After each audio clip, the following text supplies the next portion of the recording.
Yesus. Ku naikkan syukur padamu Yesus, ku sembah sujud kepadamu Tuhan, di hadapan tahta kemuliaan-Mu ku tinggikan, ku agungkan selamanya. Sekali lagi kita katakan, ku naikkan syukur.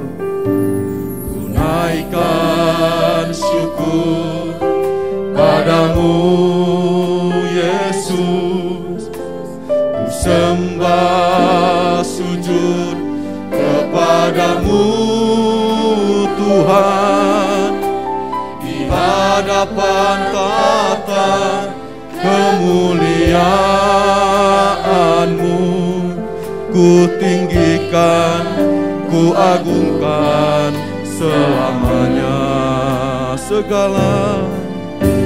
Segala puji syukur bagimu, ku tinggikan nama-Mu selalu. Kemuliaan hanya bagi-Mu, terpujilah nama-Mu segala. Ya Tuhan, ini kerinduan kami, syukur bagimu, ucapan syukur kami pagi hari ini ya Tuhan. Kami tinggikan nama-Mu selalu. Kemuliaan hanya bagi-Mu, terpujilah nama-Mu. Sekali lagi kita katakan pujian ini dari awal dengan segenap hati kita katakan, naikkan syukur padamu Yesus, sembah sujud kepadamu Tuhan, di hadapan tahta kemuliaan-Mu ku tinggikan, ku agungkan selamanya. Ku segala puji syukur bagi-Mu, ku tinggikan nama-Mu selalu. Kemuliaan hanya bagi-Mu, terpujilah nama-Mu. Sama-sama kita katakan segala, haleluya, ucapan syukur bagimu, Yesus, ku tinggikan nama-Mu selalu. Kemuliaan hanya bagi-Mu, terpujilah nama-Mu. Segala puji syukur bagi-Mu, ku tinggikan nama-Mu selalu. Kemuliaan hanya bagi-Mu, terpujilah nama-Mu. Segala, mari kita katakan pujian ini Bapak Ibu dengan segenap hatimu. Mari bersyukur kepada Tuhan pagi hari ini. Mari tinggikan Dia, nama-Mu selalu. Kemuliaan hanya bagi-Mu, terpujilah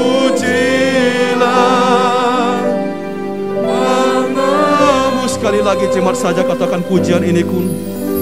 Segala puji, haleluya. syukur bagimu. Haleluya, ini kerinduan kami Tuhan. Ku tinggikan Namamu selalu,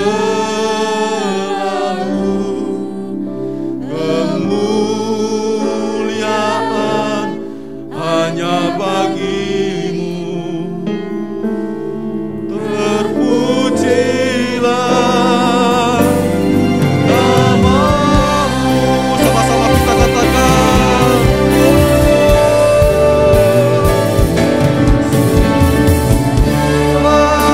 Puji, syukur bagimu. Tinggikan namamu selalu, kemuliaan hanya bagimu. Terpujilah namamu. Segala puji, syukur bagimu. Ku tinggikan namamu selalu, kemuliaan hanya bagimu. terpujilah namamu. Kemuliaan, kemuliaan hanya bagimu. Terpujilah namamu. Sekali lagi kemuliaan, kemuliaan hanya bagimu. Terpujilah namamu. Kita berikan sorak-sorak bagi Tuhan. Kita akan sembah Dia.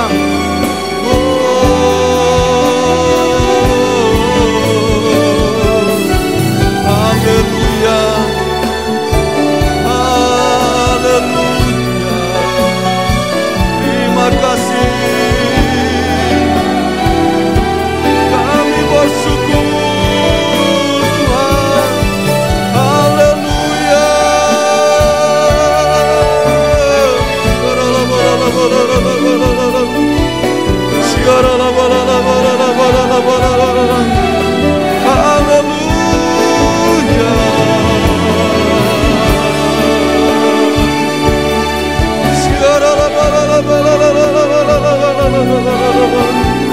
Mari kita akan sembah Tuhan. Angkat suaramu Bapak Ibu. Haleluya.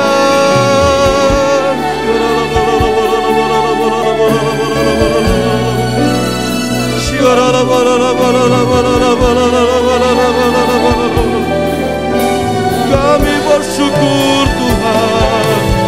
Kami menyembah-Mu.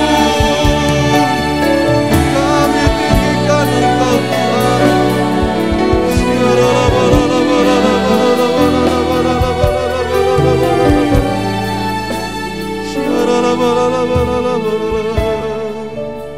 Haleluya. Haleluya. Terima kasih Tuhan. Terima kasih Tuhan.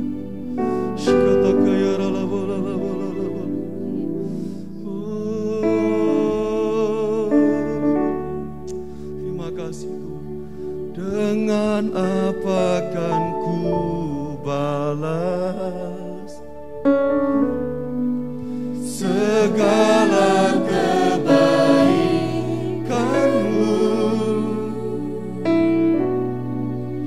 Segenap hatiku menyembah-Mu Yesus. Ku bersyukur padamu. Dengan apa kan ku balas segala kebaikanmu.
Segenap hatiku menyembah-Mu Yesus.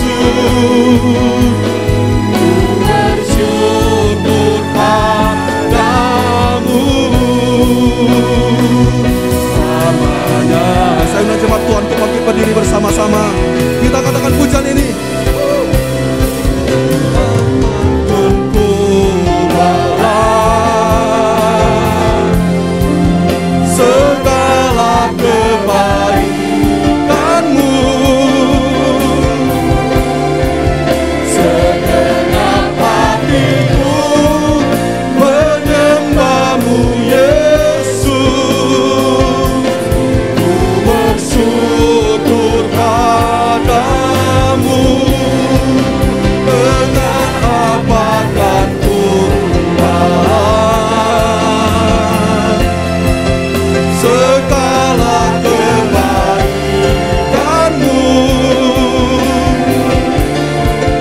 Segenap hatiku menyembah-Mu Yesus. Ku bersyukur padamu. Katakan sekali lagi. Dengan apa kan ku balas Yesus segala kebaikan-Mu. Segenap hatiku menyembah-Mu Yesus. Ku bersyukur padamu. Segenap hatiku menyembah-Mu Yesus.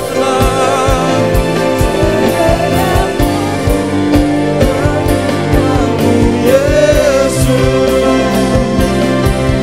bersyukur padamu selamanya. Kita berikan tepuk tangan buat Tuhan kita. Haleluya, haleluya. Terima kasih. Terima kasih Tuhan atas pujian dan penyembahan kami pagi hari ini.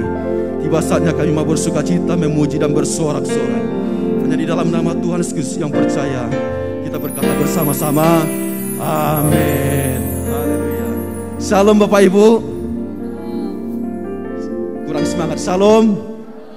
Berapa banyak yang bersuka cita pagi hari ini? Mari lambaikan tangannya Bapak Ibu.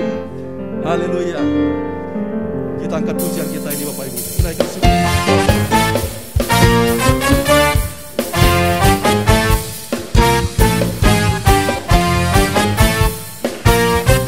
Segala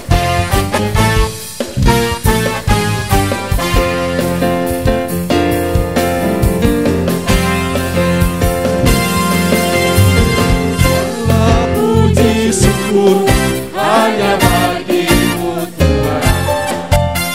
Sebab Kau yang layak dipuja. Kami mau bersorak, tinggikan nama-Mu. Haleluya. Tunaikan syukur.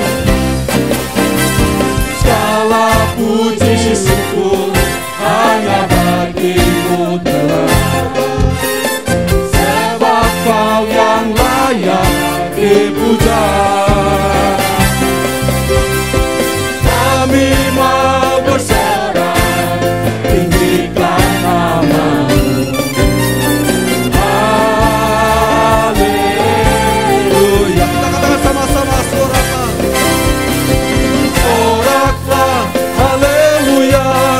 Soraklah, haleluya. Haleluya. Soraklah, soraklah, haleluya. Soraklah, haleluya. Haleluya. Dari awal kita katakan pujian ini segala puji syukur.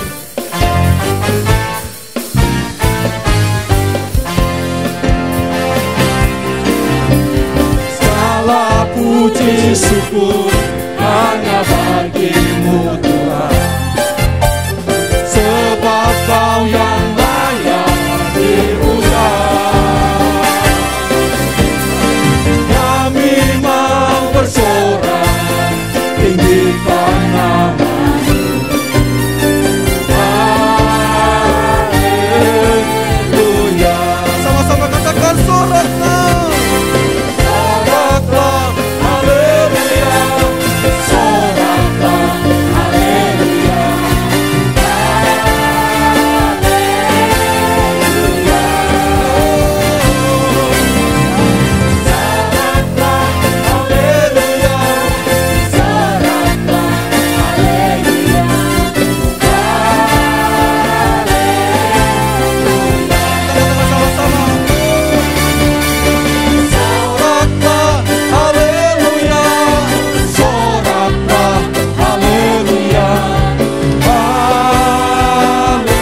Tuhan kita. Haleluya. Haleluya. Bapak Ibu masih semangat memuji Tuhan. Masih semangat. Haleluya.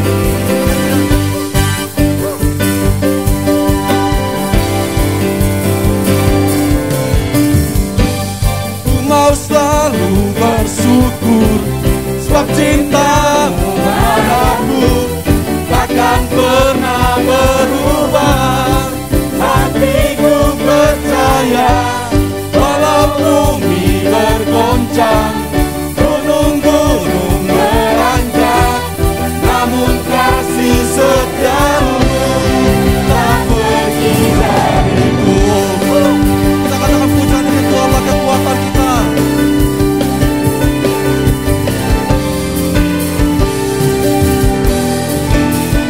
Kita sama-sama katakan, Tuhanlah kekuatan dan mazmurku,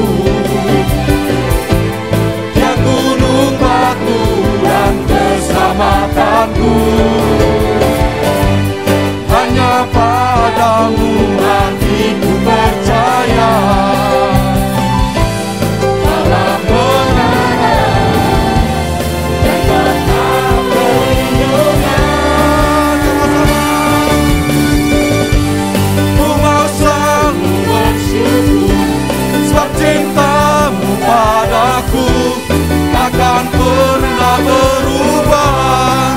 Hatiku percaya walau bumi bergoncang, gunung-gunung beranjak, namun kasih setiamu tak pergi dariku.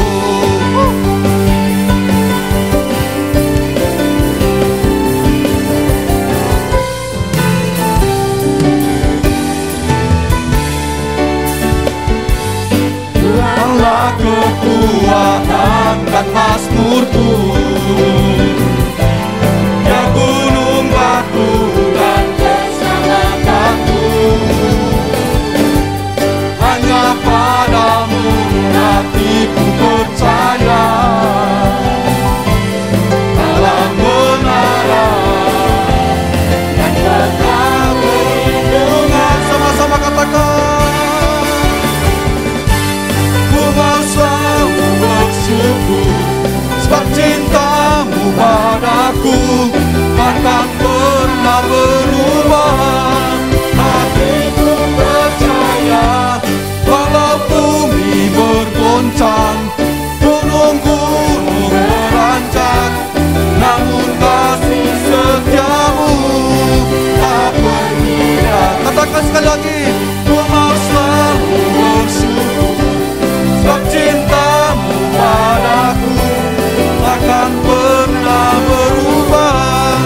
Hatiku percaya walau bumi bergoncang, gunung-gunung beranjak, namun kasih setiamu tak pergi dariku. Kasih setiamu tak pergi dariku. Sekali lagi, kasih setiamu tak pergi dariku. Haleluya. Kita berikan tepuk tangan yang terbaik buat Tuhan kita. Haleluya. Silakan duduk Bapak Ibu saudara yang dikasihi oleh Tuhan.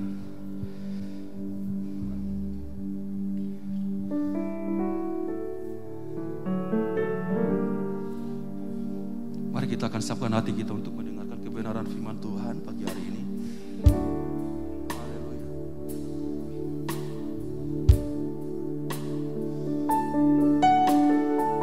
Mari kita menyerahkan seluruh hidup kita kepada Tuhan. Biarlah firman Tuhan menolong kita dan menguatkan setiap hati kita pagi hari ini. Terima kasih Tuhan. Haleluya. Terima kasih.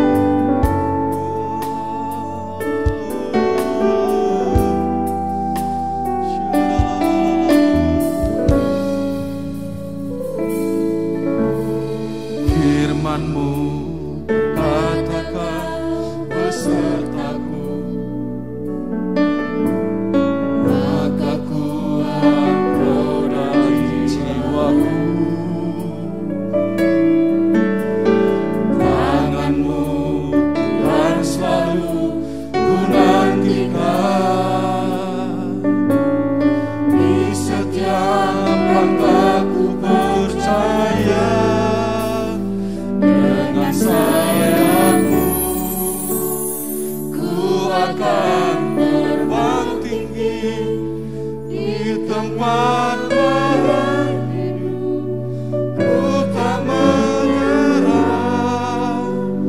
Kau kekuatan dan perlindungan bagiku. Pertolonganku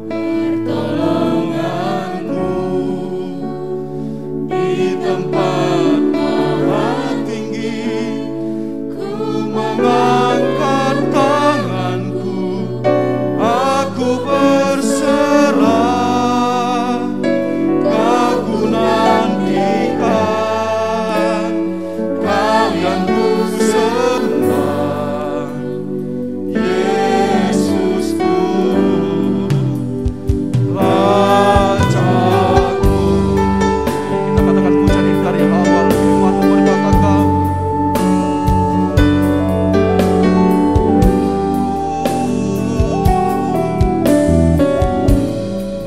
kita sama-sama katakan, firman-Mu berkatakan besertaku, maka kuat roh dan jiwaku.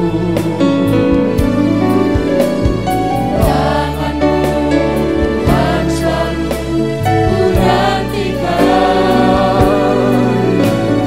Di setiap langkahku percaya. Sama-sama katakan dengan sayap-Mu, ku akan terbang tinggi. Di tengah badai hidup, ku tak menyerah. Kau kekuatan dan perlindungan bagiku.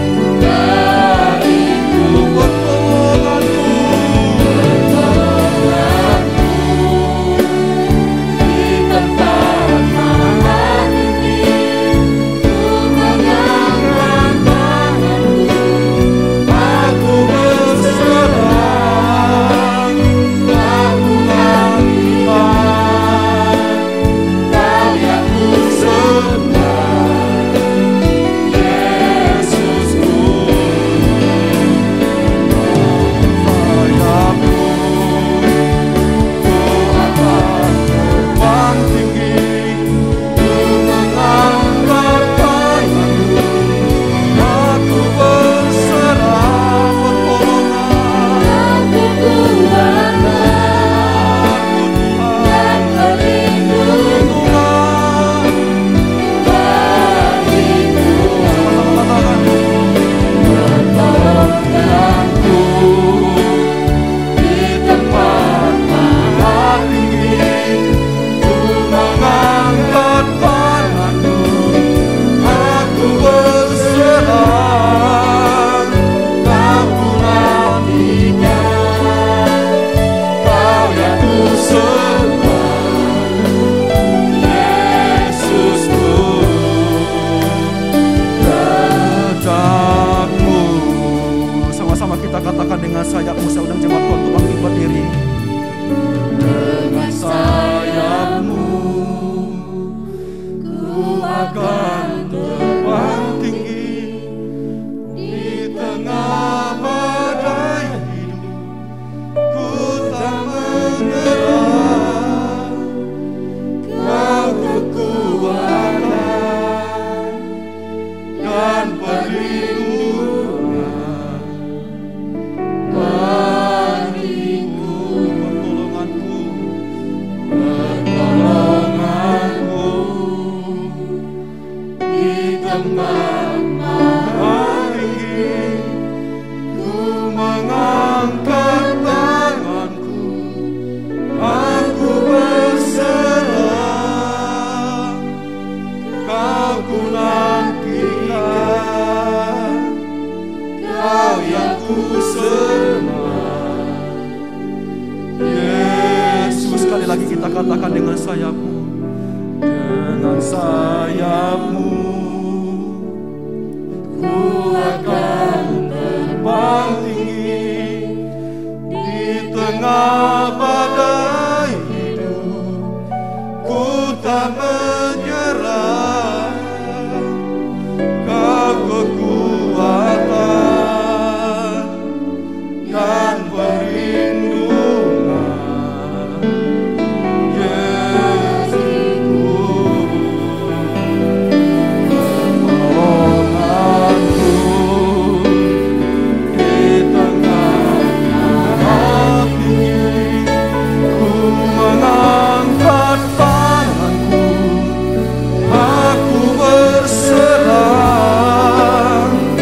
Kau nantikan, Kau yang ku sembah. Katakan Kau ku nantikan.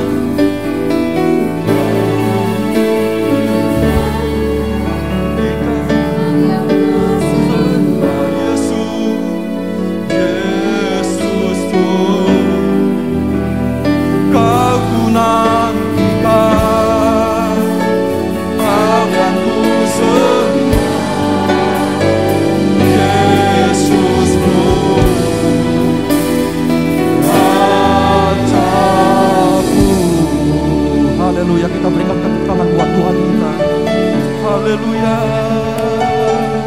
Tuhanlah kekuatan kami. Terima kasih Tuhan, terima kasih. Haleluya, terima kasih. Haleluya. Saya undang yang berdoa sapa untuk maju ke depan.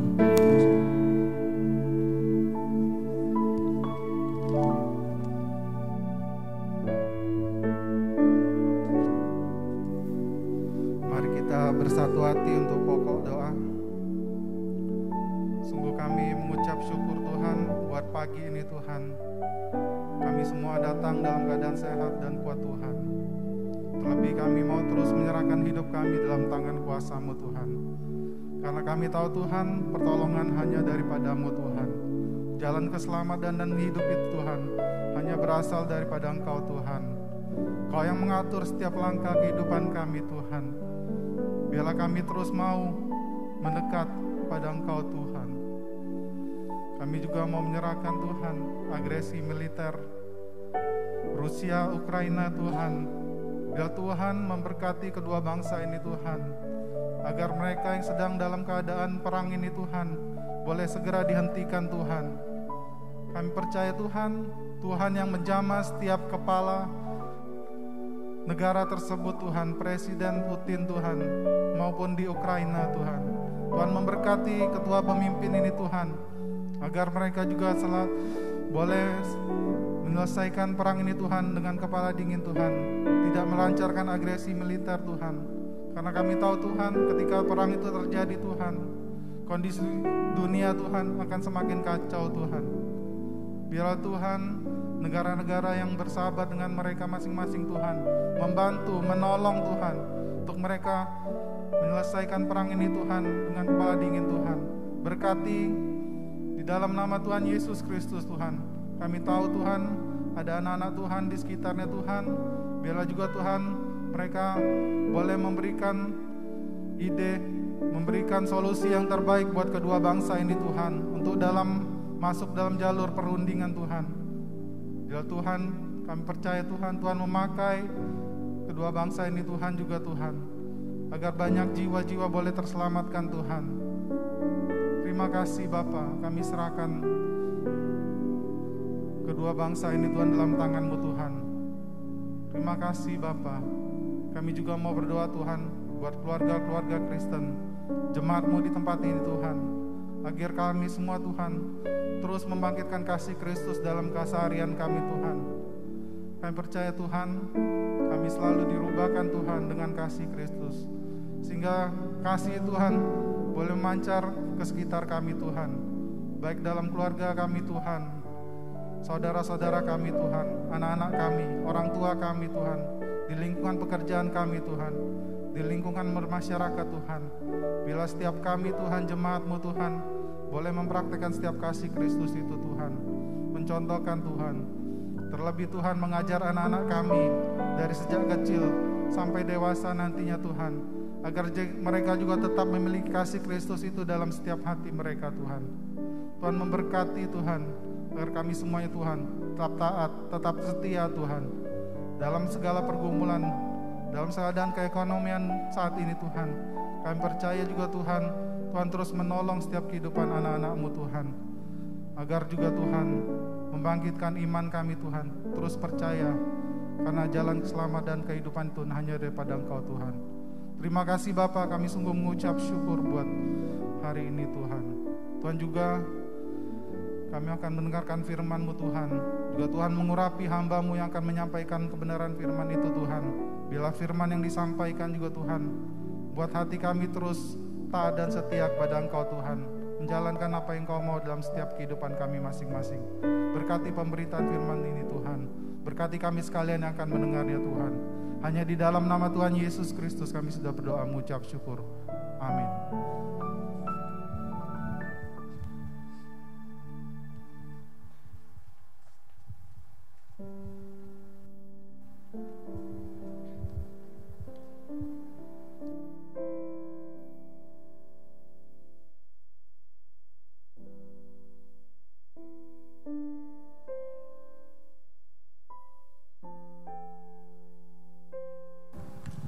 Shalom Bapak Ibu Saudara, kiranya kasih dan anugerah Tuhan turun atas kita sekalian pada pagi hari ini. Selamat berbakti kepada Tuhan. Hari ini ada dua keluarga muda yang menyerahkan putra mereka yang tunggal. Yang pertama maksud saya yang sulung, keluarga tunggal nanti katanya nggak boleh lagi. Yang sulung maksudnya. Yang satu dari keluarga Rizky Adi dan Putri Aprianti, Tuhan memberikan kepada mereka seorang putri yang bernama Felicia Krisia Atalia. Ya, kemudian keluarga dari Yate Lauli dan Lois, seorang putra bernama Yosia Alfa Lauli. Ya, saya mengundang mereka dan kita semua boleh bersama-sama mendoakan. Meskipun penyerahan anak bukanlah sakramen gereja, tetapi itu sesuatu yang penting karena sebuah komitmen, silakan dibawa. Sebuah komitmen dari keluarga untuk menyerahkan anak mereka kepada Tuhan. Dan itu adalah sebuah pengakuan bahwa Tuhanlah yang memberikannya. Dan Tuhanlah yang menjadi Bapa bagi mereka. Silakan duduk ya. Baik, saya akan membacakan dalam Injil Markus pasal yang ke-10. Injil Markus pasal yang ke-10 yang mendasari dari tindakan kita pada pagi hari ini. Ayat yang ke-14 sampai ayat yang ke-16 begini firman Tuhan. Ketika Yesus melihat hal itu, ia marah dan berkata kepada mereka, biarkan anak-anak itu datang kepadaku, jangan menghalang-halangi mereka, sebab orang-orang yang seperti itulah yang empunya kerajaan Allah. Aku berkata kepadamu, sesungguhnya barang siapa tidak menyambut kerajaan Allah seperti seorang anak kecil, ia tidak akan masuk ke dalamnya. Lalu Yesus memeluk anak-anak itu dan sambil meletakkan tangannya atas mereka, ia memberkati mereka. Kita sangat diyakinkan bahwa Allah selalu ingin memberkati anak-anaknya. Entahkah orang dewasa, lanjut usia, ataupun juga kanak-kanak yang diserahkan kepadanya.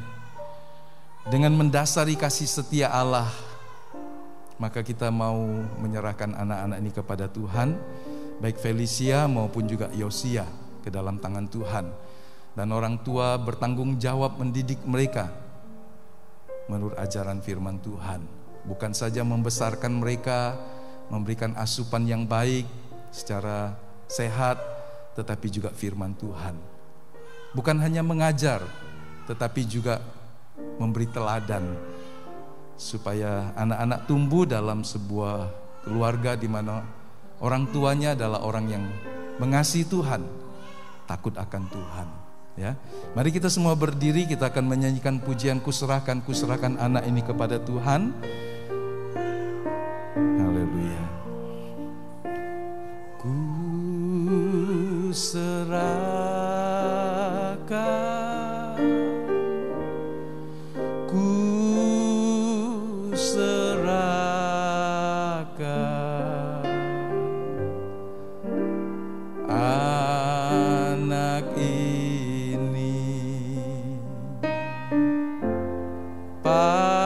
kepada Tuhan.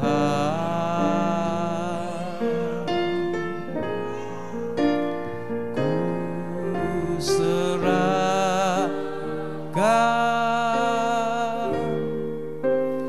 ku serahkan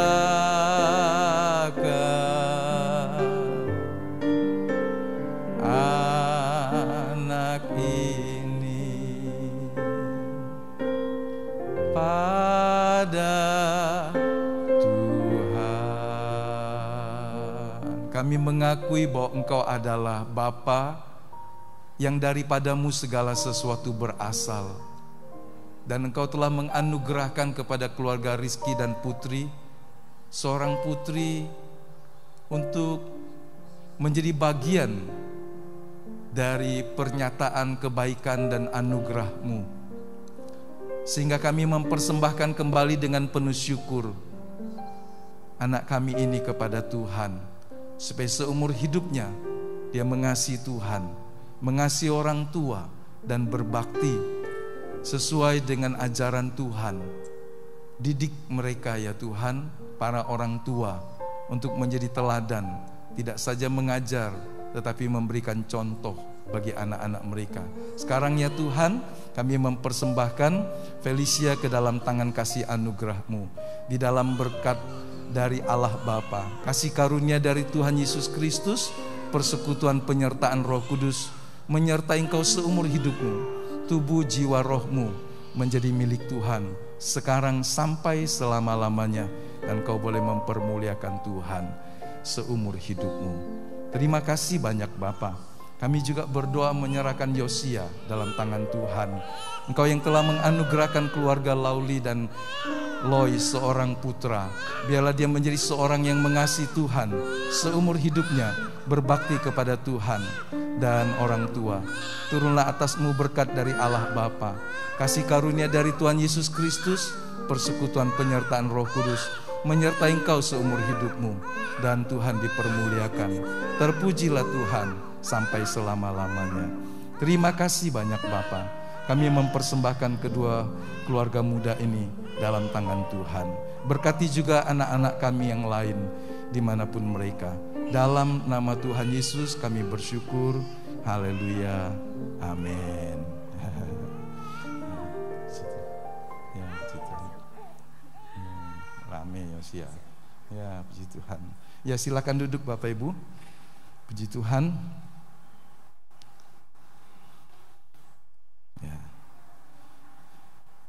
Hari ini bersama kita ada Pendeta Yeri Yeremia yang mungkin terakhir ke sini tahun 2017 ya. Ya katanya.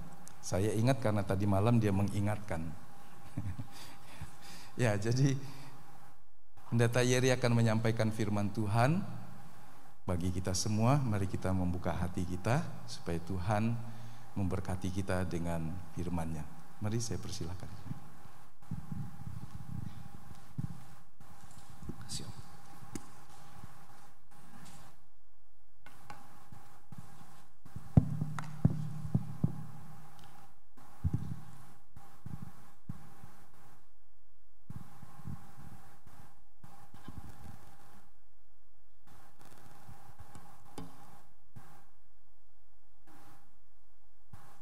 Baik, kaget saya. Shalom Bapak Ibu, selamat pagi. Saya mohon izin buka masker karena saya agak sesek.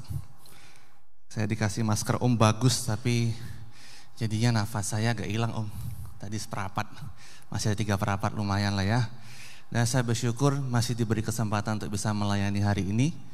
Sudah hampir 5 tahun ya.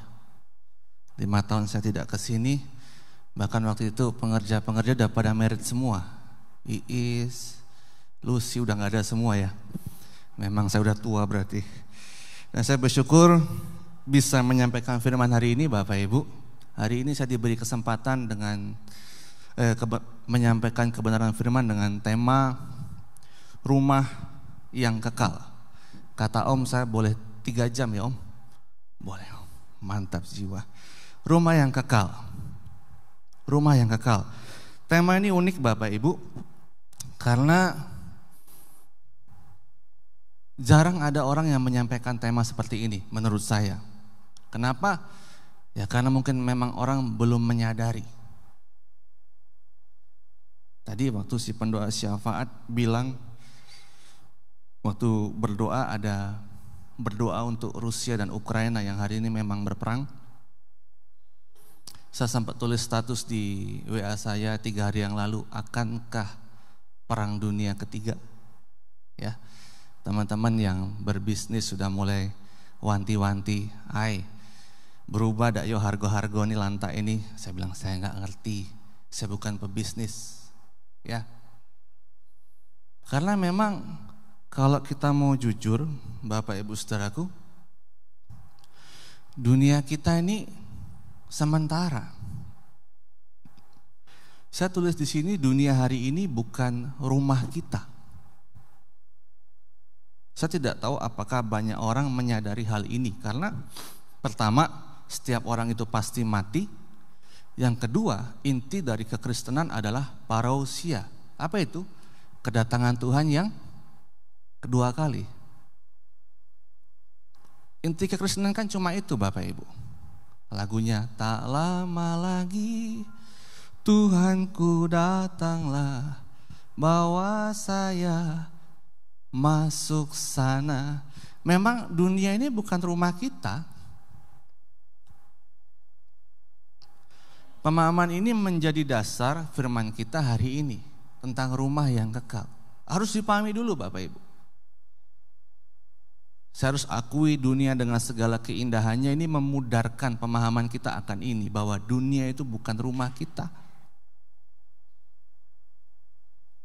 Kalau boleh jujur Bapak Ibu ya, Allah sudah jauh-jauh hari mengingatkan.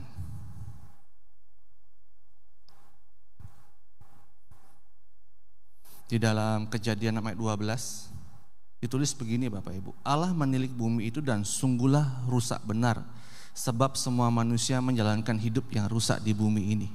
Harus dipahami dalam Kejadian pasal 1 ayat 31 dikatakan bahwa ketika Allah menciptakan seluruh alam raya jagat semesta ini, itu sungguh amat baik. Wahina top meot dalam bahasa Ibrania, sungguh amat baik, perfect, sempurna. Tetapi di Kejadian pasal 3, ketika Adam dan Hawa jatuh dalam dosa, ketika manusia berdosa, di situ titik pangkal bahwa dunia akan mulai rusak. Yang pertama, dunia rusak karena dosa manusia. Yang kedua, akibat manusia itu berdosa, tidak perfect lagi dalam hubungan dengan Allah, pengelolaan manusia akan dunia itu juga pasti rusak.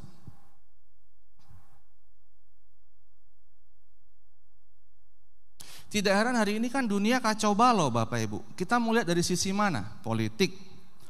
Yang kita sorotkan hanya Ukraina dan Rusia. Memang Eropa bergolak. Di Asia juga loh.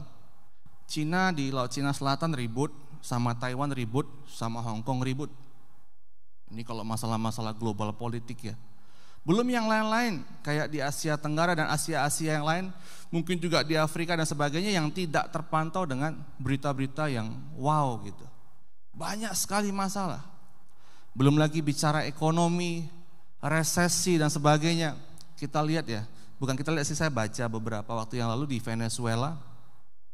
Negara itu udah pilot Bapak Ibu. Orang-orang itu makan daging-daging yang sudah udah bau dimakan. Karena memang betul-betul uangnya banyak, tapi saya nggak ngerti caranya mereka gimana. Pokoknya uangnya tuh makin banyak, sama aja kita punya duit se-M, tapi beli daging sapi sekilo itu bisa 500 juta. Betul-betul hancur negara itu. Belum lagi akibat COVID, Corona. 2020 tuh di awal, sampai hari ini yang mengakibatkan kita yang masih pakai masker. Itu kan keadaan dunia hari ini yang sudah rusak. Pengelolaan manusia rusak. Karena manusia udah rusak, hubungan dengan yang baik dengan Allah itu rusak. Ya udah, dia mengelola juga dunia hari ini rusak.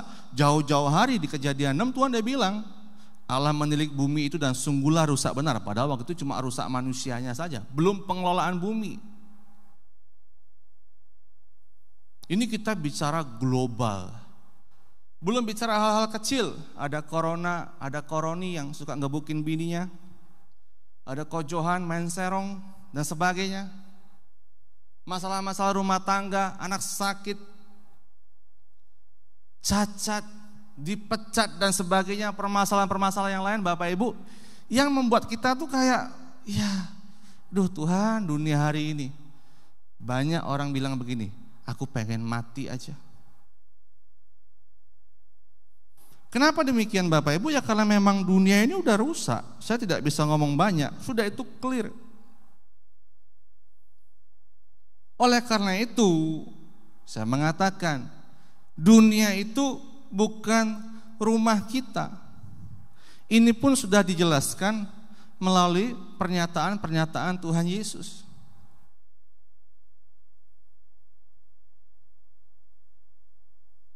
Saya tulis ada 1, 2, 3 ya.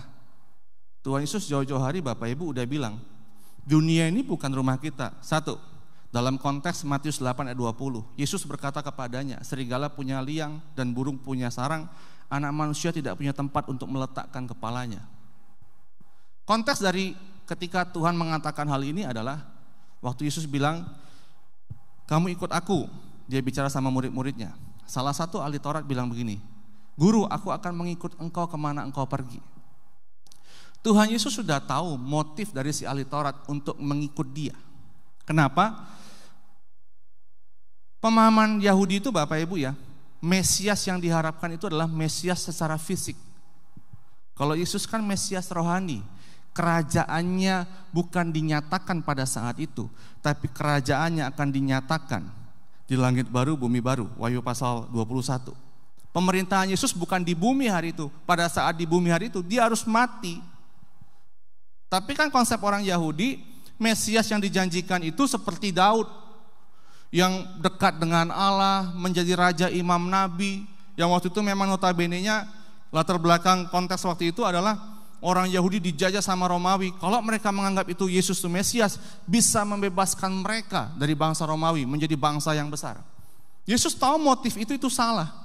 Dan Tuhan Yesus bilang, serigala punya liang, burung punya sarang. Aku gak punya tempat di bumi hari ini. Pernyataan 1. 2, Matius 6 ayat 19 sampai 21. Ini soal harta. Jangan mengumpulkan harta di bumi. Betul gak? Ini kan ayat yang sering Bapak Ibu baca. Tetapi kumpulkan bagimu harta di sorga. Sudah dibuat pengandaian lagi bahwa harta di bumi itu ngengat, karat, merusakkannya, pencuri membongkar serta mencurinya. Ini sudah ditekankan, udah sia-sia yang begitu. Bukan nggak boleh ngumpulin harta ya, bukan berarti enggak. Maksudnya ya kita nggak bisa bahas itu di sini Bapak Ibu. Maksud saya bukan begitu, tapi ada tempat di sana yang harus kau utamakan. Lalu yang 3 nih paling jelas Bapak Ibu. Yohanes 14 ayat 2 sampai 3, saya tulis di situ. Suatu kali Yesus minta izin sama murid-muridnya, dia mau pulang. Yesus katakan begini, di rumah Bapakku banyak tempat tinggal. Jika tidak demikian, tentu aku mengatakannya kepadamu. Sebab aku pergi ke situ untuk menyediakan tempat bagimu. Dan apabila aku telah pergi ke situ dan telah menyediakan tempat bagimu, aku akan datang kembali. Ini kan kedatangan Tuhan Yesus yang kedua. Dan membawa kamu ke tempatku, supaya di tempat di mana aku ada, kamu pun ada. Ini jelas lagi. Dibilang loh, di rumah Bapakku banyak tempat tinggal. Saya tulis di situ menggunakan kata mone, tempat tinggal. Itu artinya sebuah tempat yang bisa didiami, ditinggali secara physically.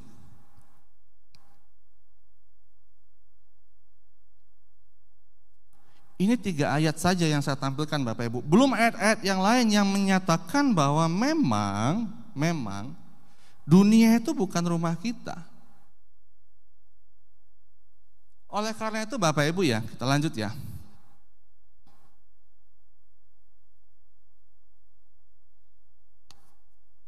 Akan ada bumi yang baru. Ini dinyatakan di Wahyu pasal 21 ayat 1 dan 2. Waktu Yohanes diasingkan di Pulau Patmos, dia mendapatkan wahyu tentang akhir zaman, ditulis dalam kitab Wahyu. Salah satunya dia mendapatkan penglihatan tentang Yerusalem baru. Ya. Dia membahas akan ada langit baru, bumi yang baru. Langit yang pertama dan bumi yang pertama akan berlalu, laut pun tidak ada lagi. Lalu aku melihat kota kudus dan seterusnya. Sudah jelas dinyatakan lagi akan ada bumi yang baru. Kata baru di sini Bapak Ibu menggunakan kata kainos. Ini saya jelaskan sedikit dalam bentuk tafsiran. Ya, mungkin tafsiran orang boleh beda, tapi saya hanya mencoba menjelaskannya dengan baik. Kainos di situ Bapak Ibu artinya bukan baru dalam jumlah, tetapi baru dalam kualitas. Maksudnya begini.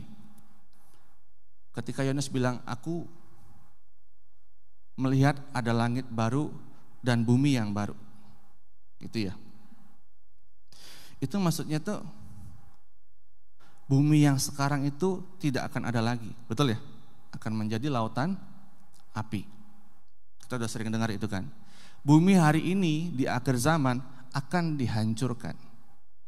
Banyak tuh film-film itu 2012, San Andreas dan sebagainya yang menggambarkan kehancuran dunia. Nah, jangan tanya begini, emang hancurnya begitu Pak? Oh saya nggak tahu juga sih, kita belum ngalamin sama-sama. Pokoknya dunia hari ini akan dihancurkan. Akan ada dunia yang baru, maksudnya bumi yang baru. Maksudnya bumi dalam kualitas yang bagaimana Pak? Maksudnya begini, bukan berarti dunia hari ini dihancurkan dengan seluruh alam semesta hari ini Bapak Ibu. Oh enggak begitu. Yang dihancurkan itu cuma buminya aja. Kenapa? Karena pada awalnya ketika Allah menciptakan langit dan bumi, saya kembali di Kejadian pasal 1 ayat 31 tadi. Sungguh amat baik. Allah menciptakan segala sesuatunya, segalanya alam semesta hari ini Bapak Ibu, itu sungguh amat baik. Yang rusak cuma buminya doang. Jadi akan ada bumi seperti hari ini di alam semesta sana. Kira-kira begitu. Pastinya Pak? Ya saya nggak tahu. Ini yang saya pahami dari ayat-ayat yang ditampilkan. Akan ada bumi hari ini. Oleh karena saya punya cara berpikir begini. Kalau misalnya Adam dan Hawa tidak jatuh dalam dosa, perlu nggak langit baru, bumi baru? Perlu nggak Bapak Ibu? Sini jemaatnya pendoa syafaat semua ya, luar biasa. Saya ini nanya loh, kalau misalnya Adam dan Hawa tidak jatuh dalam dosa, perlu nggak bumi baru? Nggak perlu.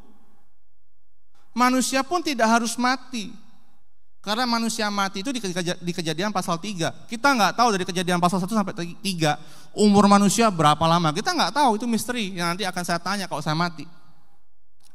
Tuhan Yesus, Om Adam itu berapa lama sih umurnya? Waktu sebelum jatuh dalam dosa, penasaran aja gitu. Lahirnya tuh dari bayi apa langsung gede sih? Gitu penasaran. Cuma nggak kejawab.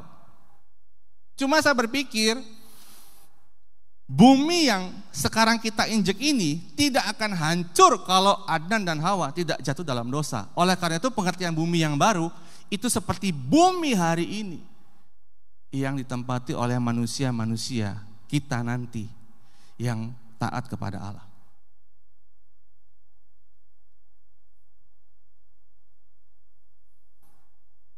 Nah, pas dulu Bapak Ibu, coba pahami dulu. Bukannya bumi yang baru, oh enggak.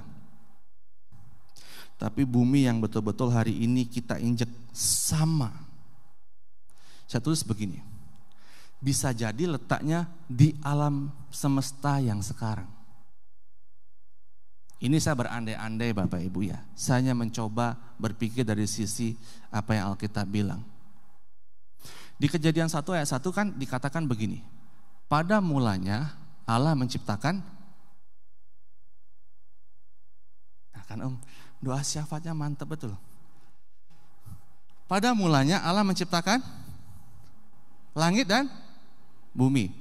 Langit di situ menggunakan kata samayim dalam bahasa Ibrani. Dalam bahasa Yunani itu oranos. Itu artinya the universe.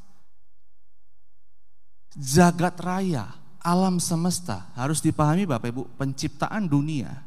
Yang saya pahami ya, itu bukan cuma sekedar bumi hari ini. Tuhan menciptakan itu. Oh ya, dalam benak saya, pada mulanya Allah menciptakan langit dan bumi. Matahari dengan 9 planet, dengan alam semesta yang sangat besar ini Bapak Ibu, itu diciptakan pada hari itu juga. Makanya dikatakan ada benda-benda langit. Betul nggak? Hari keberapa ya? Saya lupa. Ada benda-benda langit. Itu betul-betul memang Allah menciptakan. Jagat raya ini Bapak Ibu Allah menciptakan. Dan jagat raya ini bukan besar, besar sekali. Kalau Bapak Ibu belajar geografi ya, bukan geografi sih, IPA lah IPA. Kita ini kan satu matahari dengan 9 planet, betul nggak? Dan ada bumi yang kita tempati, betul? Nah, ini kan namanya tata surya. Tata surya kita itu Bapak Ibu, dalam galaksi Bima Sakti, galaksi itu adalah beberapa tata surya. Itu ada kurang lebih 400 miliar yang bisa diteropong, yang bisa dipahami oleh NASA. NASA itu Badan Antariksa Amerika. Dalam galaksi Bima Sakti itu ada sekitar 400 miliar tata surya. Tidak heran kita bisa lihat bintang itu tidak terhitung Bapak Ibu, karena jumlahnya ratusan miliar. Nah, galaksi Bima Sakti dalam jagat raya yang bisa diteropong oleh manusia, bisa dijangkau oleh manusia, itu ada 100 miliar galaksi. Jadi betapa luasnya jagat raya ini. Saya kadang-kadang berpikir nakal begini, boleh dong, kalau Tuhan menciptakan bumi hari ini, Tuhan menciptakan bumi yang baru, saya pikir Tuhan tidak menciptakan, ada banyak tempat yang sama di sana, yang kita nggak tahu di mana. Berarti alien ada dong Pak? Oh, kalau itu saya bisa jawab. Penciptaan manusia, jelas Tuhan tunjukkan di bumi hari ini. Segambar dan serupa dengan Allah, makhluk ciptaan itu dibentuk di bumi yang kita injek hari ini. Tapi kalau bicara bumi yang baru, bisa jadi di jagat raya sana. Di mana Pak? Ya saya nggak tahu. Ini kan gambaran saja. Kenapa saya berpikir begini Bapak Ibu? Logikanya begini. Saya kasih contoh-contoh kasus di Alkitab. Waktu iblis melawan Allah, dia menggunakan gelar Lucifer. Dia melawan Allah, memberontak. Kita nggak tahu tempat itu di mana. Setuju nggak? Setuju nggak Bapak Ibu? Karena memang tidak dijelaskan. Lalu di manakah Allah Bapa? Tempatnya juga nggak tahu. Kita pikir lagi, waktu Elia sama Henok diangkat Allah dalam bentuk fisik atau roh? Fisik atau roh Bapak Ibu? Fisik. Tempatnya di mana? Paling kuat lagi begini, waktu Yesus naik ke sorga, fisik atau roh? Fisik. Tempatnya di mana? Nggak tahu. Tapi saya yang berpikir nakal boleh kan? Bapak Ibu boleh percaya boleh nggak? Tapi saya berpikir ada tempat seperti bumi hari ini di sana. Jangan tanya di mana, saya nggak tahu.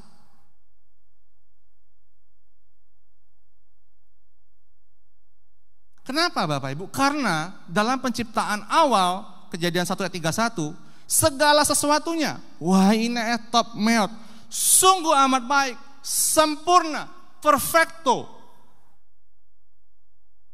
Jagat raya itu sempurna. Bisa ya ada lintasan tata surya. Kok bisa ya 8 planet ya, Pluto kan ternyata gas. Kok nggak nabrak gitu? Jupiter bulannya banyak, kok nggak nabrak gitu ya? Kok bisa teratur ya? Itu kalau bukan Tuhan nggak ada yang bisa ciptakan. Jagat raya yang besar ini Bapak Ibu kok bisa ya berjalan dengan sempurna? Ya memang sungguh amat baik. Sempurna ciptaan Allah itu Bapak Ibu Saudaraku.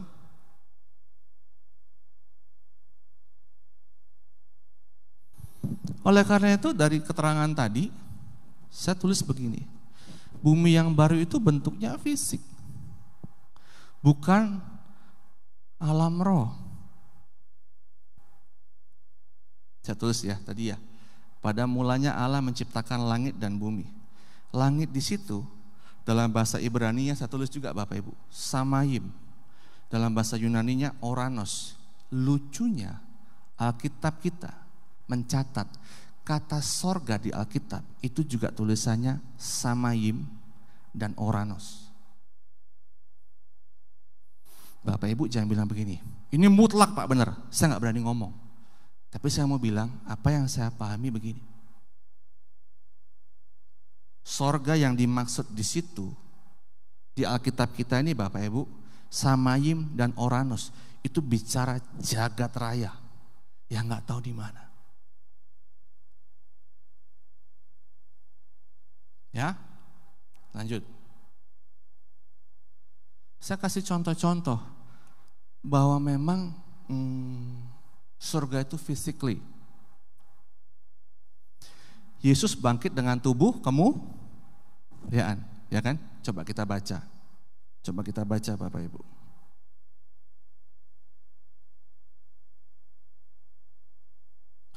Lukas 24 ayat 39. Lukas 24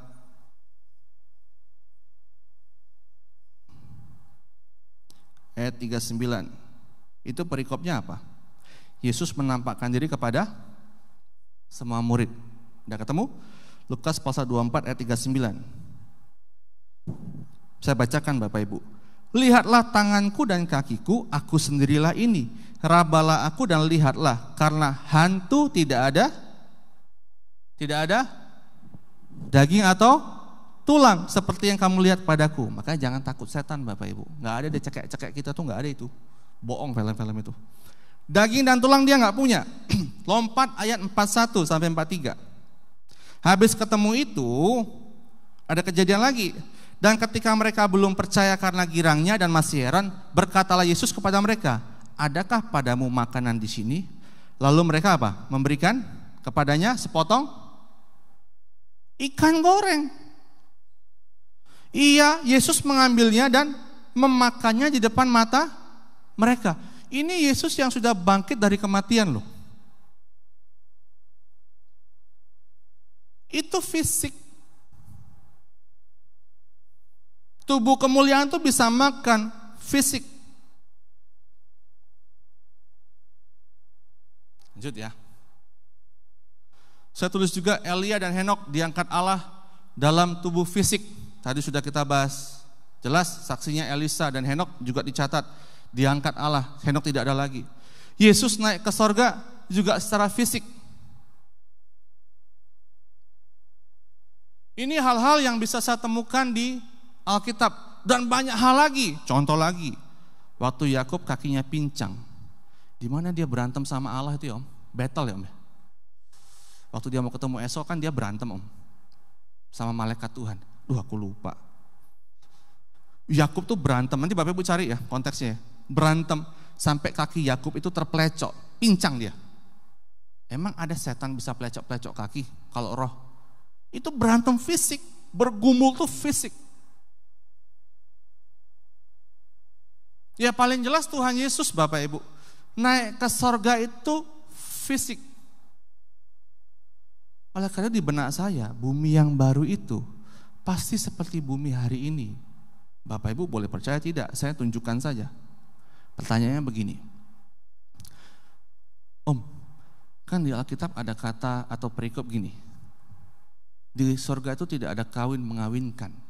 Nah itu konteksnya mesti jelas. Kawin mengawinkan di situ dalam konteks perkawinan levirat. Dalam hukum Yahudi. Misalnya nih, saya adiknya Kohendi. Kohendi meninggal. Cemeri janda dong. Saya single. Betul gak? Saya boleh kawinin Cemeri, itu udah adat. Yesus bilang, gak ada begitu-begitu di sorga, gak ada. Gitu maksudnya. Pertanyaan kadang-kadang orang bilang gini, ntar di sorga kita bisa kawin dong Om. Saya kembali ke Kejadian pasal 1. Kalau manusia tidak jatuh dalam dosa, manusia beranak cucu gak? Nah, aduh Om, jemaatnya tenang sekali Om. Beranak cucu gak Bapak Ibu? Logika saja. Itu benar Pak, saya nggak tahu, saya kan berandai-andai saja. Perintah beranak cucu itu sebelum atau sesudah manusia jatuh dalam dosa? Coba dibaca yang benar. Sebelum. Beranak cuculah, penuhlah bumi dan taklukkanlah itu. Itu perintah sebelum manusia jatuh dalam dosa. Jangan bilang begini, berarti di sekolah ada tempat, ada kawin dong Om. Wah ya nggak tahu juga, saya belum ke sana Om. Cuma saya berandai-andai saja. Emang kalau kita mati kita bisa saling kenal. Perikopnya saya bahas di ketika orang kaya sama Lazarus. Waktu mereka mati, orang kaya di neraka, Lazarus di pangkuan Abraham. Saling kenal nggak? Jangan bilang begini, Om, aku di bumi istrinya 2 nih. Tadi surga istrinya 2 juga dong. Waduh nggak tahu saya nggak ikut-ikut yang begitu. Cuma saya tunjukkan sorga di balik kematian kita secara fisik, identitas kita pun tidak hilang. Paling jelas, Yesus bisa ketemu Henok dan Elia di penampakan di bukit Taman Getsemani. Lalu waktu Saul memanggil roh Samuel, identitas Samuel memang yang muncul. Jelas, clear. Kita kalau bicara ini Bapak Ibu, itu unik sekali.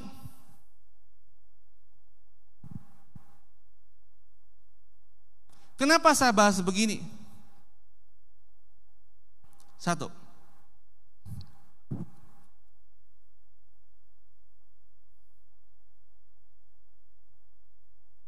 Saya mau simpulkan begini Bapak Ibu. Dunia yang sudah tidak ideal ini memang bukan rumah kita.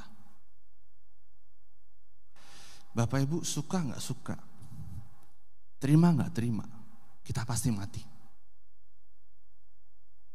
Bahkan ada orang yang mungkin nyaman hari ini, seolah Tuhan tidak penting, Anda pun akan mati. Kalau toh kita tidak mati Bapak Ibu, aduh, Tuhan akan datang yang kedua kali. Itu fix.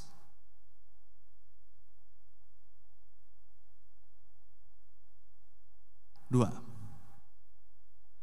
janji Yesus tentang tempat tinggal menguatkan kita dalam perjalanan iman. Saya berpikir ya, kenapa dulu jemaat mula-mula begitu getol mengiring Tuhan Yesus? Kenapa para rasul ya rela kehilangan segalanya menyampaikan kebenaran Injil? Paulus ya rela kehilangan segalanya demi memberitakan Injil ke Asia kecil. Aduh, jemaat mula-mula juga rela kehilangan hartanya, dibagi-bagi sama sesama mereka. Karena mereka tahu hidup mereka gak lama lagi, mereka pasti mati karena aniaya. Tidak bisa dipungkiri tahun 300 ke bawah, sejarah mencatat orang Kristen Bapak Ibu di mana-mana dibunuh, dianiaya. Kolosium Roma itu Bapak Ibu, yang hari ini mega ya, itu kan tempat pembantaian orang-orang Kristen. Manusia diadu sama binatang, diadu sama gladiator, jadi tontonan orang Kristen, dibantai di mana-mana. Hak kewarganegaraan dicabut.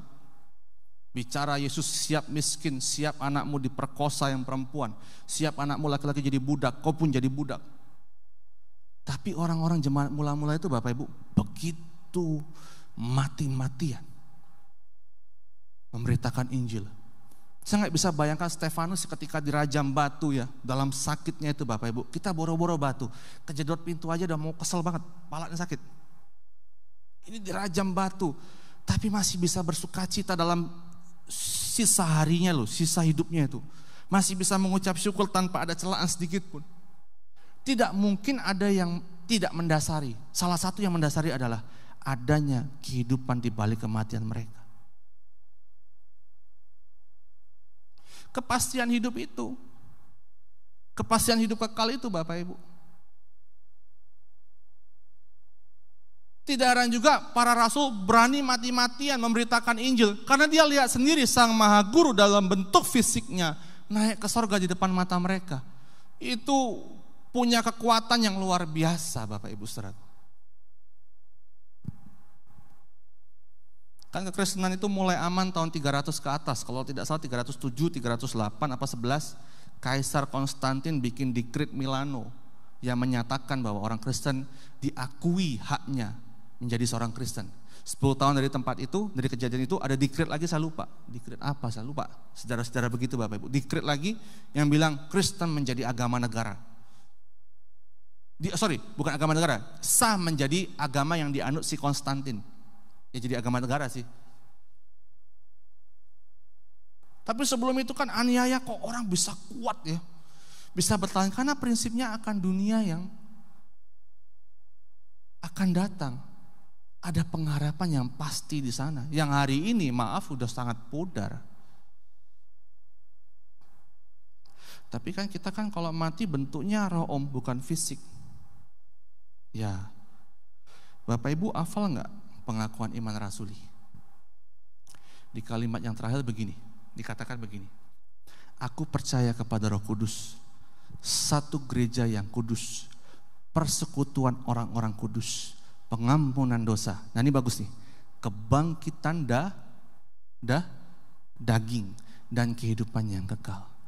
Hari ini Bapak Ibu, orang kalau mati itu disimpan di Firdaus. Dinyatakan Tuhan Yesus kepada penjahat di sebelah kanannya bilang begini, hari ini ya, ntar kalau lu mati, lu ikut gua di Firdaus. Siap, Firdaus itu alam roh. Firdaus bukan Oranos. Firdaus itu ya, kalau bahasa Inggrisnya paradise, sebuah taman yang indah. Bapak Ibu sekali-sekali lihat YouTube kesaksian orang-orang yang mati suri. Apa yang mereka alami? Rata-rata mereka tuh lihat taman indah, syahdu. Itu Firdaus, karena memang masih tubuh roh. Tapi suatu saat nanti akan ada kebangkitan daging. Tubuh kita seperti tubuhnya Tuhan Yesus, itu fisik. Yang dipercaya para rasul itu bukan tubuh rohnya, tapi mereka percaya ada kebangkitan fisik, kebangkitan daging. Seperti mereka melihat guru mereka bangkit dari kematian dan naik ke surga di depan mata mereka.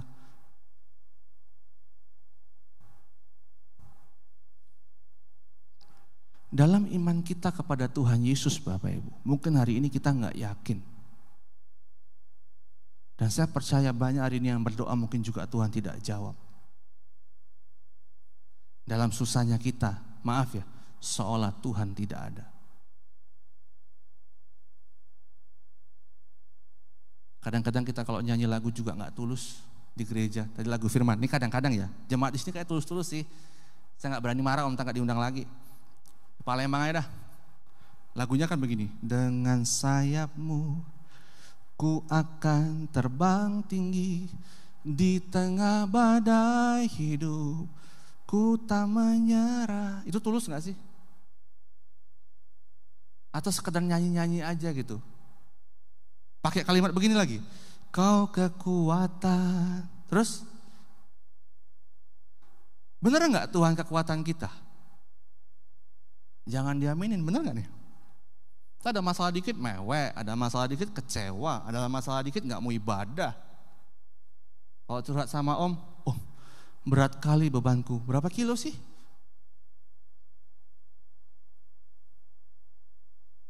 Kalau orang gak menyadari dunia bukan rumahnya, akan ada bumi yang baru yang akan kita tuju Bapak Ibu dalam perjuangan iman kita.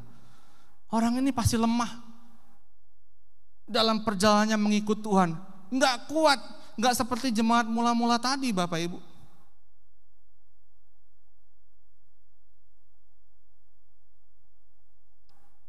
Sedih Bapak Ibu saudaraku, kalau gereja tidak bisa memahami hal ini.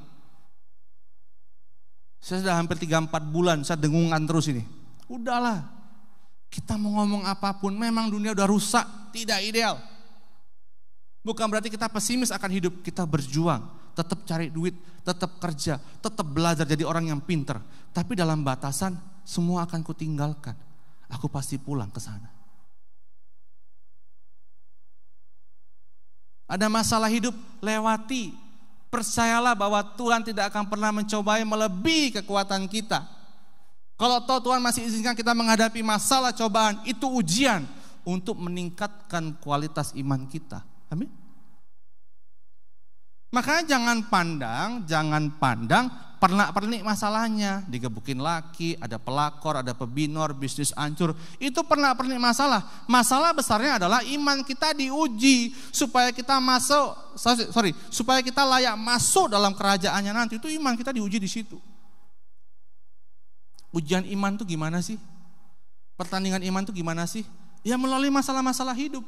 Tuhan pakai suami, istri, anak, Tuhan pakai teman, Tuhan pakai siapapun orang supaya kita bisa mempraktekkan kebenaran firman. sebagai bentuk kedewasaan iman. Amin.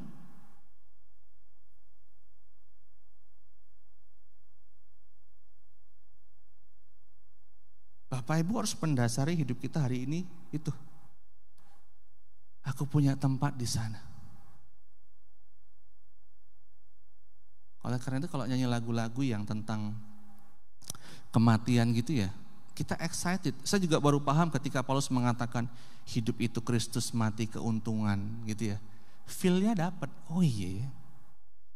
Hidup yang sekarang ini ya jalani dengan sukacita. Apapun yang terjadi itu bagian dari rencana Tuhan. Tapi goalku bukan di sini hari ini.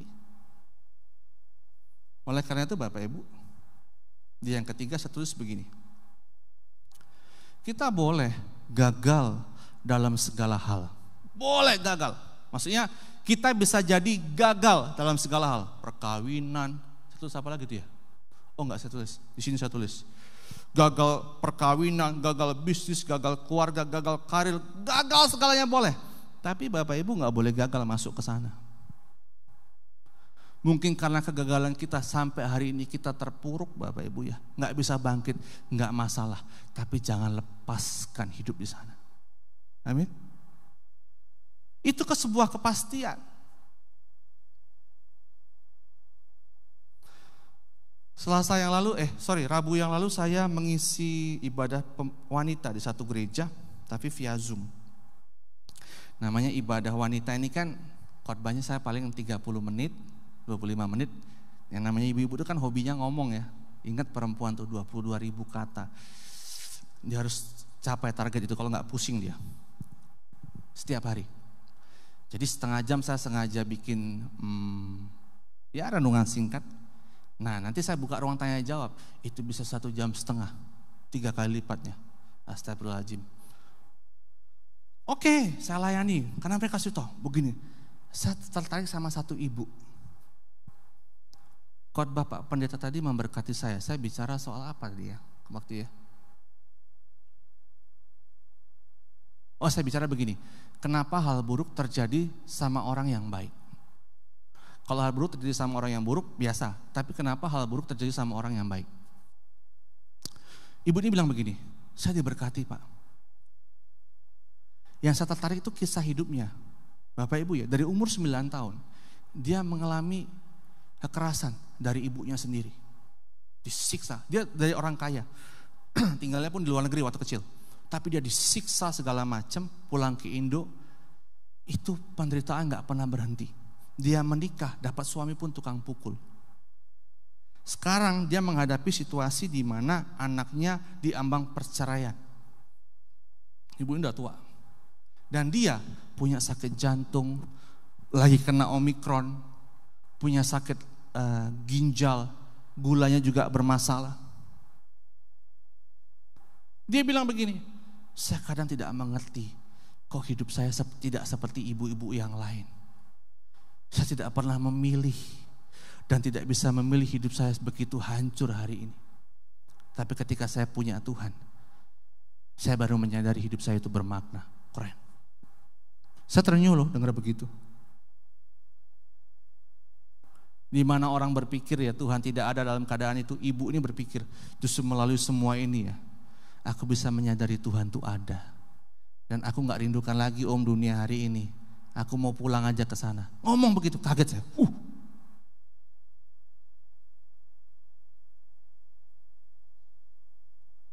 Saya nggak tahu Bapak Ibu masalah hidupnya apa hari ini. Jangan down.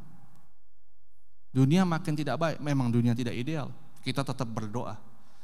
Buat negara, buat bangsa, buat dunia hari ini. Tapi kan toh Tuhan yang punya keputusan. Kita memohon tidak salah Bapak Ibu. Tapi percayalah akan ada hari-hari dengan masa yang sukar. Terima gak terima.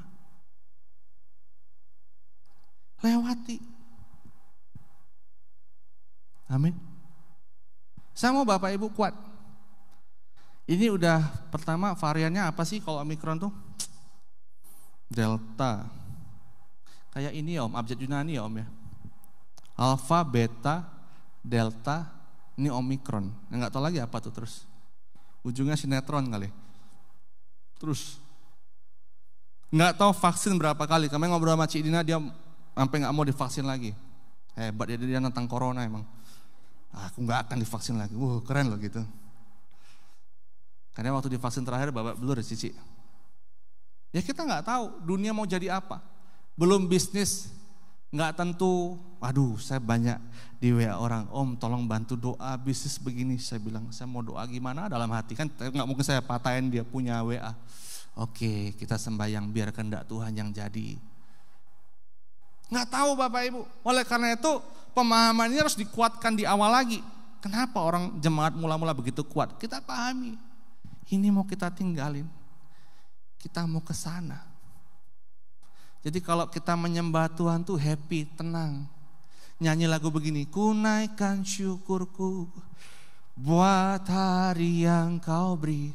Di tengah penderitaan kita bisa mencium kebaikan Tuhan. Tak habis-habisnya kasih dan rahmat-Mu. Selalu baru dan tak pernah terlambat pertolongan-Mu. Tulus, besar setiamu di sepanjang hidupku. Happy. Nyanyi ke gereja pun happy. Banyak orang ke gereja ini nyanyi hatinya nggak di sini ya, di Palembang ya. Hatinya nggak tulus. Saya pernah bercanda sama teman. Hier, ibu itu tiap ke gereja nangis mulu loh. Dia dijamah Tuhan. Belum tentu.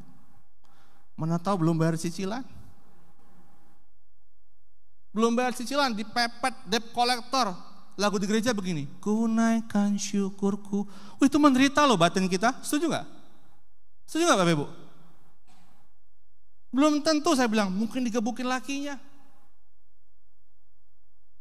Nyanyi di gereja, ku naikkan syukurku. Itu menderita batin loh Bapak Ibu. Gak mudah nyanyi begitu. Aduh percaya deh, yang gak ngalami mah puji Tuhan.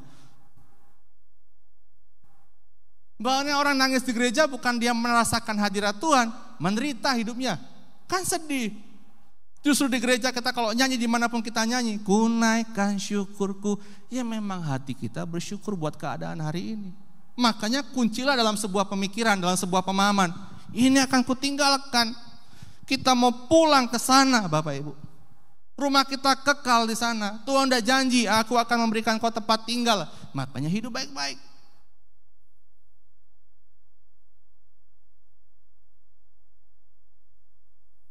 Ada satu kasus, ibu ini punya anak 3. Suaminya itu Bapak Ibu ya, bawa perempuan lain ke rumah, tidur di kamar di mana dia si suami tidur. Bayangkan keadaan itu. Belum main kasar ya. Dia kasih begini, Om ada opsi cerai gak? Ibu mau cerai. Apa yang buat ibu ragu, saya bilang. Kalau cerai Om, aku mau makan apa? Bayangkan keadaan itu. Orang tuaku gak ada, aku sendiri Om, aku gak punya saudara. Aku cuma punya anak 3, aku mau makan apa? Suaminya kaya sekali. Makanya semena-mena.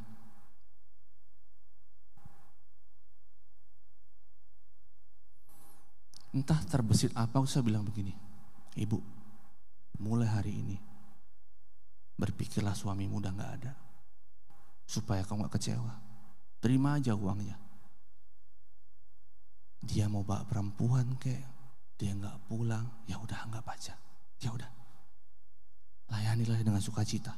Saya ngomong itu nangis. Saya gak bisa bayangkan keadaan itu. Saya gak bisa dong bilang begini, Bu cerai aja, Tuhan pasti tolong. Gak bisa ngomong begitu saya. Mana tahu Tuhan gak tolong, tambah matinya aku. Aku cerai karena Om Pendeta ini, matilah aku. Ya udah gak usah pisah. Yang penting dia biayai anak. Kalau uang soal anak, uang dia biayain semua Om. Cuma memang kelakuannya itu yang itu Om, aduh pusing aku. Belum kalau itu main tangan, makanya aku agak menjauh. Dia tinggal di lantai 2, aku sekarang tinggal di lantai 1. Itu lebih bagus. Yang penting uang dikasih makan, biarin aja udah. Kalau perlu ibu-ibu ya, Bapak, kalau ada yang begini ya, ini bercanda sih. Beli batu nisan aja. Tulis namanya, Ci, kalau kau Hendy begitu ya, Hendy. Taruh di kamar tidur, jebret. Anggap udah gak ada. Jadi mau kelakuannya gimana sih ya? Gimana kelakuannya? Lu udah mati coy, gak pusing gua. Ini saya bercanda sama teman-teman suka begitu. Ya supaya kita nggak stres. Saya kadang bingung kalau orang mengandalkan dunia hari ini dengan segala kenikmatannya. Aduh, dunia itu semu Bapak Ibu. Oh enak om, jalan-jalan mah enak. Waktu jalan-jalannya enak, waktu balik ke rumah, realita hidup lagi. Setuju nggak Bapak Ibu? Masa suka bercanda, suka teman-teman, aku melepas penat ya, di jalan kemana? Iya, di situ doang lu lepas, balik ke rumah kan ada lagi. Yang benar itu mindset kita diubah. Dimanapun kita ada, jalan-jalan nggak jalan-jalan, aku merasakan Tuhan itu ada. Aku bersyukur dengan keadaan yang ada. Makanya hari ini Bapak Ibu, salah satu prinsip hidup saya adalah, ya udah segini aja dunia. Ini bukan, Bapak Ibu jangan salah tangkap ya, jangan berpikir ini menjadi kita pesimis dengan hidup. Dikit-dikit bawaannya mau mati, itu mah depresi, capek deh. Kok Cimeri di atas gedung tuh sendirian? Dunia gak indah lagi om. Bukan begitu loh. Salah loh. Itu maksudnya khotbah hari itu udah kita jalani yang ada. Semua itu pernak-pernik masalah yang menguatkan iman, mendidik iman kita menjadi dewasa. Endingnya nanti Bapak Ibu, itu yang kita kejar. Makanya kalau bicara kematian tuh excited. Jangan kalau dibilang begini, Cidina karena Omikron umurnya tinggal 2 minggu lagi. Coy, Om Yeri ini. Ci, lu kena Omikron Ci, paru-parumu kena semua segala macam. Langsung dia bilang, puji Tuhan. Kok puji Tuhan? Karena aku mau pulang. Iya toh? Siapa yang sanggup ngomong begitu?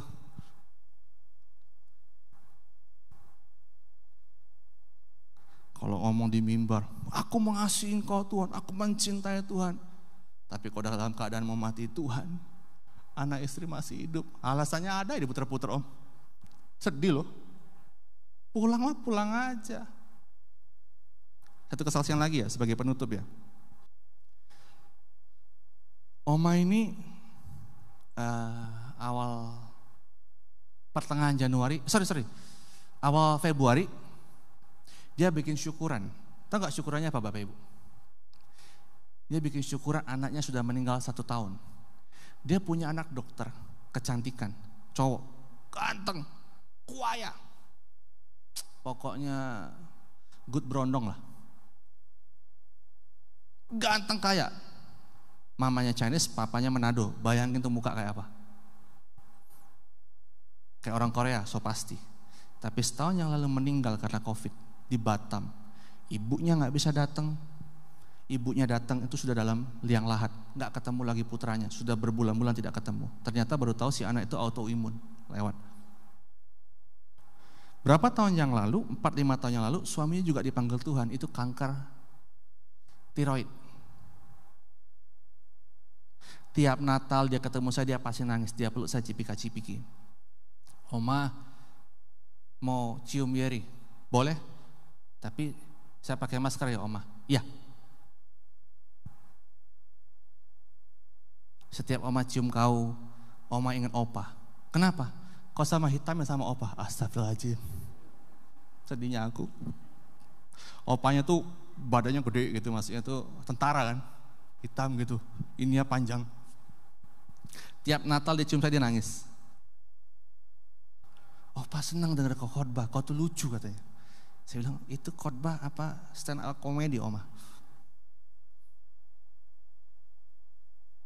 Waktu dia ngadakan syukuran, dia bilang begini, dia nyanyi satu lagu terus dia ngomong begini sebelum dia nyanyi.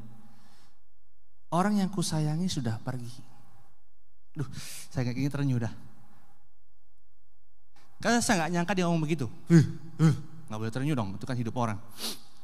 Dia ngomong begini, orang yang kusayangi udah pergi. Dan aku bersyukur tahun ini aku udah umur 71. Kita mikir dong, ngapain sih ngomong begitu? Karena kalimatnya gimana ya? Oh gini, aku bentar lagi ketemu sama anak suamiku di sana. Bayangin ngomong begitu. Aku malah bersyukur aku makin tua. Ngomong tuh gak ada susahnya Bapak Ibu. Ketawa-ketawa. Aku senang waktuku pendek. Nanti aku ketemu di sana. Kok hari gini orang seperti ini jarang ya? Kok ini kalau kena kanker stadium 4 gimana kok? Lever, langsung sirosis hati. Sama-sama Om gimana? Oh, bantu doa Om, gitu gak? Atau puji Tuhan?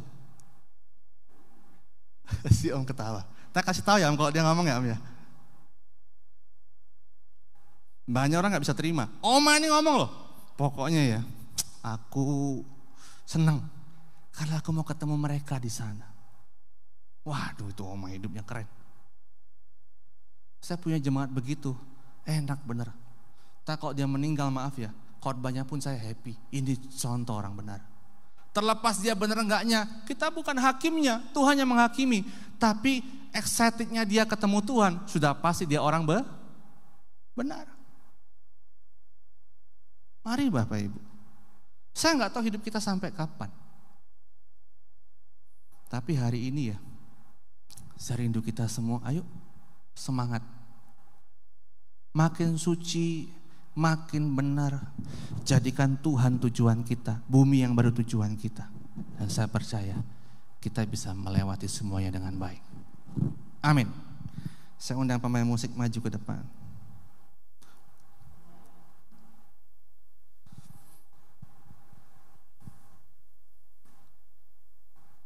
Dia Om.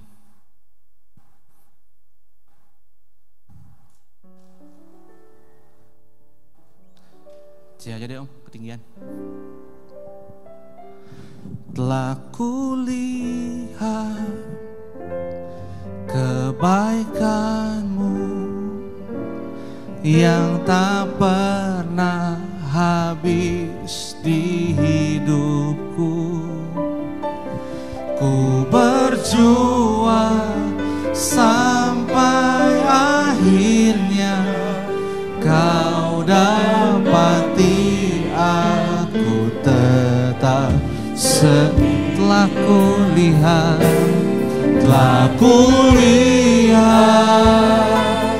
kebaikan-Mu yang tak pernah habis di hidupku.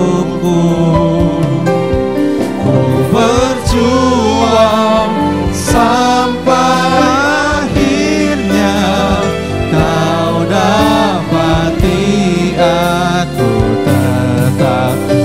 Mari jemaat katakan, telah kulihat kebaikan yang tak pernah habis Tuhan, pernah habis di hidupku. Ku berjuang sampai akhirnya Kau dapati aku tetap setia. Bapak Ibu, mari kita renungkan kebenaran firman hari ini sejenak. Saya cuma rindu kita betul-betul sungguh menghargai hidup kita. Saya cuma rindu kita semua serius dengan Tuhan. Jangan ada hal apapun yang membuat Bapak Ibu meninggalkan Tuhan. Tidak boleh kecewa dengan Tuhan. Karena yang akan Bapak Ibu dapat itu kekal. Rumah di sana. Ayo kita sama-sama sungguh-sungguh bergandengan tangan, berjalan bersama, saling menguatkan, setia dengan Tuhan, supaya hidup kita bisa masuk ke sana. Masalah boleh ada, cobaan boleh datang, tapi percayalah Tuhan lebih besar. Dia akan pelihara kita, Dia akan tolong kita kasih jalan keluar. Kuncinya di kita Bapak Ibu. Mau tidak kita setia sama Tuhan. Kiranya firman hari ini memberkati kita.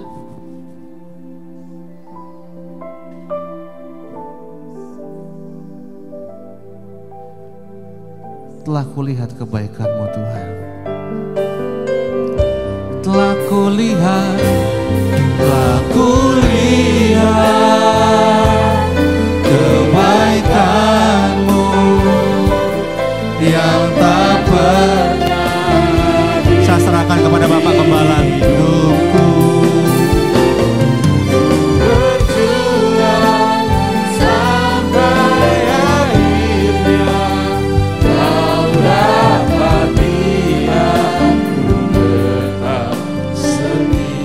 Mari kita berdiri.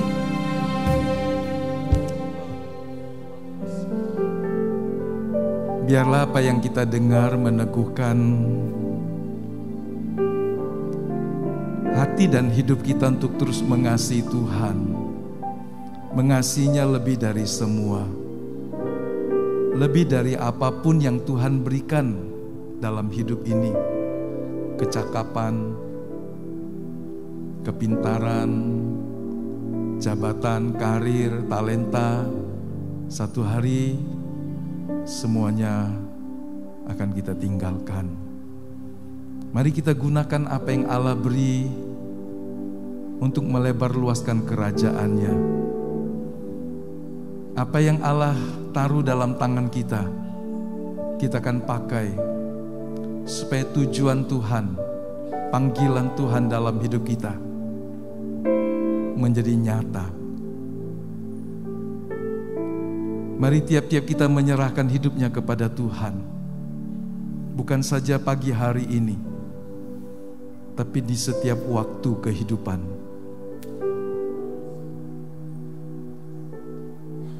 Mengasihinya lebih dari semua.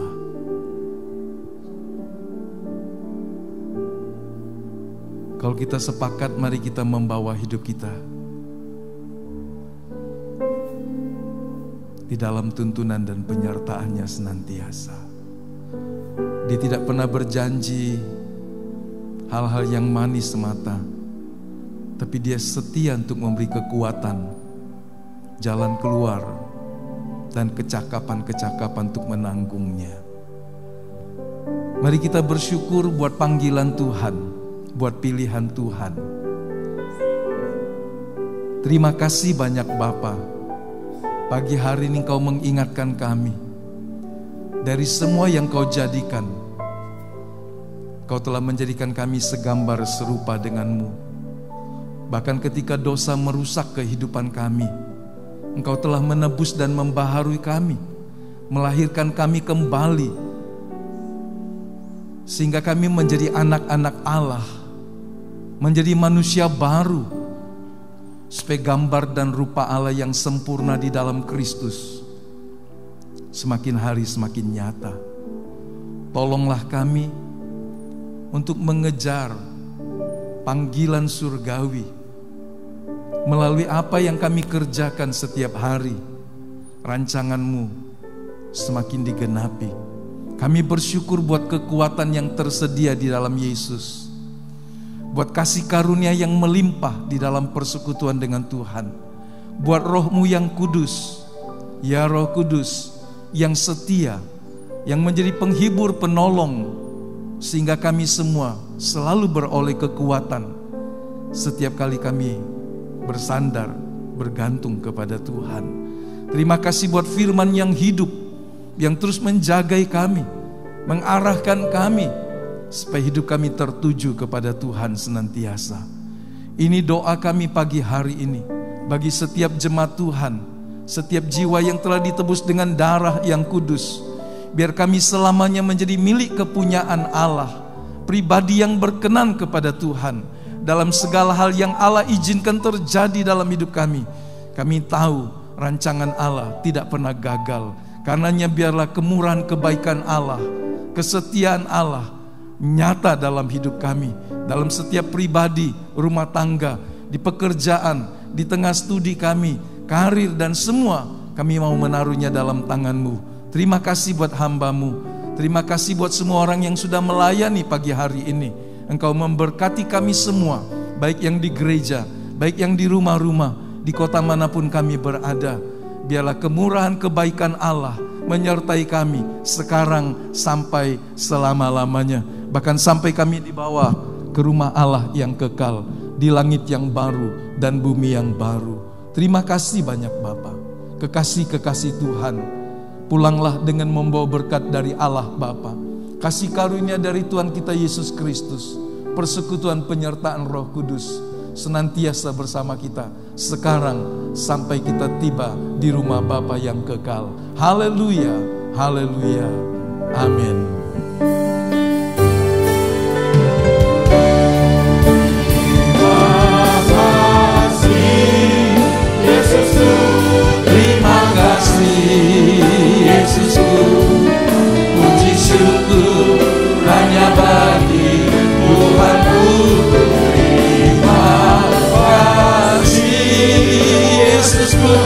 terima kasih Yesusku. Puji syukur hanya bagi Tuhanku. Terima kasih. Terima kasih Yesusku. Terima kasih Yesusku. Puji syukur hanya bagi Tuhanku. Terima kasih Yesusku. Terima kasih Yesusku. Puji syukur hanya bagi Tuhanku. Puji syukur hanya bagi Tuhan. Puji syukur Tuhan. Puji syukur hanya bagi Tuhanku.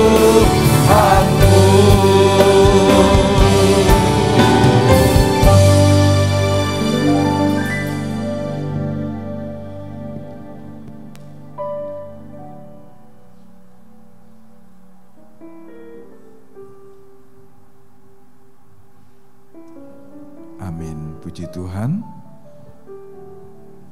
Terima kasih buat Pendeta Yeri. Terima kasih buat kita semua yang tetap setia berbakti kepada Tuhan, mengasihi Dia. Minggu depan ada perjamuan kudus. Jadi ada kebaktian onsite. Ada pagi dan petang ya. Jadi Bapak Ibu yang sehat bisa ikut kebaktian di gereja